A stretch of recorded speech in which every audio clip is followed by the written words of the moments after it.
আমাদের দেশে দেখতেছি অনেকে বউ ছাড়তেছে দুধ দিয়ে গোসল করে করে। এটা আবার কোন প্রচলন আল্লাহ ভালো জানে।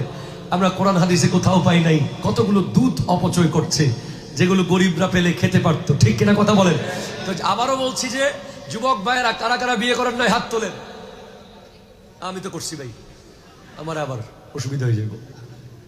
যারা যারা বিয়ে করেন নাই তারা এখন থেকে নিয়ত করেন যে আপনার বিবিকে 1 ভরি 2 লাখ টাকা স্বর্ণ না দিয়ে, 10 ভরি 20 লাখ টাকা স্বর্ণ না দিয়ে 1 ভরি স্বর্ণের টাকা দিয়ে তাকে পবিত্র ওমরায় নিয়ে যাবেন।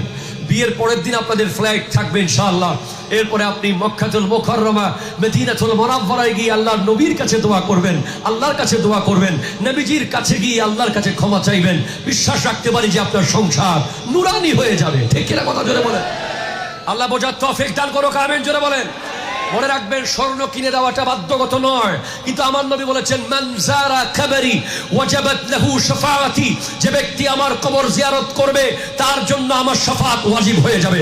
নবীজি বলেছেন যে আমাকে দুনিয়া থেকে পর্দা করার পরে জিয়ারত করলো সেজন্য আমি জিন্দা অবস্থায় জিয়ারত করলো।